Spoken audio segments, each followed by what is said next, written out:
I was a waiter, a working scholar at the Bread Loaf Conference in 1980, and I was the only black person there. But that was normal in 1980.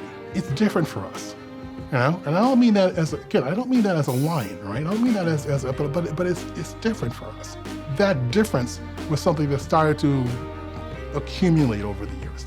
Not just for me, but for a lot of people, including Toi. I felt really close to him and his wife, Sarah, because we were the only black poets teaching at a conference in which most of the people at the conference were white. And we were able to talk about how that felt. Started to make us start thinking along the lines of that maybe there should be space just for us. We thought that independently of one another, but it was both in our heads. And that's when I realized that I'd found my partner in crime. So there we were in Pompeii, and I looked around and there was the house of the tragic poet, and on the foyer, there's a big black dog, and it says Cave Canem, beware the dog.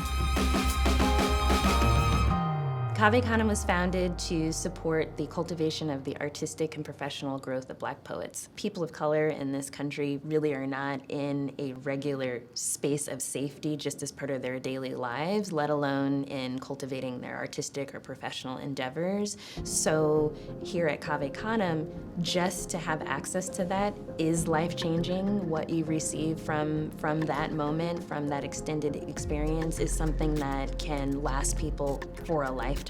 I am ground zero for Cave Canem. I came from South Carolina after meeting Toi. I was her graduate assistant, and in that time, in my first year, she said she was going to start it. So I wrote the very first letters to the first maybe 36 people that were accepted into Cave Canem. That energy of the first time and that word of mouth, the impact of the first time, which is to say to everybody you knew, oh, if you like poetry, you got to come to this thing. It's going to change your life. It was a space that allowed us to dream about all of the possibilities for our work, right? And it was a space that encouraged our capacity for dreaming about what our work could do, and it showed us what it would take to get that work done. Cave Canem's proof is in the poetry that it has produced, that its members have produced, that its fellows have produced, that has had such a huge effect on the face of American poetry. By not just the people that have published books, but also by the people that have come into Cave Canem and been able to see themselves in workshop and walk away with a better understanding of how poetry works and how poetry can deepen their understanding of their lives and how they are navigating the world. It moves me to be thinking today how much Cave Canem has changed the world, the poetry world, the writing world, in terms of young people in high school or college or in grade school beginning to write their own poems. We're seeing an American poetry scene that's connected to itself through this significant community of black poets.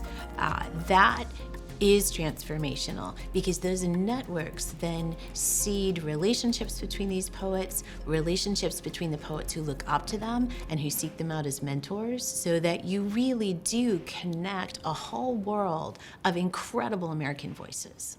You can talk about the numbers of Pulitzer Prize poets that it's produced, the numbers of National Book Award winners that it's produced, the numbers of Guggenheim or Anisfield Wolf. But you can also talk about the amount of fellows that have gone through Cave Canem and are now working in universities as tenured professors, arts administrators, librarians, and that are bringing this breadth of knowledge and this insight that's gained through this fellowship into the work that they are doing in the world. When I think about service and being a good poetry citizen, I think about Toi and Cornelius, that they had the wherewithal to create this thing for no other reason than to serve.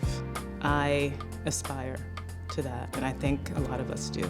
When I look for models for the future, it would be a poet like Toi. I just am in awe that she is still writing. She has a way of intimacy, and at the same time, the dignity and respect for others, and her playfulness and total honesty. She's a very rare being. I think what I loved most about Cornelius Eady's work was that it had that historic element, but it was also contemporary in a way that I wasn't as familiar with in poetry. Cornelius has done the kind of work that so many writers in my generation look to. And so to honor a person like that feels like a nod to us in a way, that that kind of acknowledgement is possible.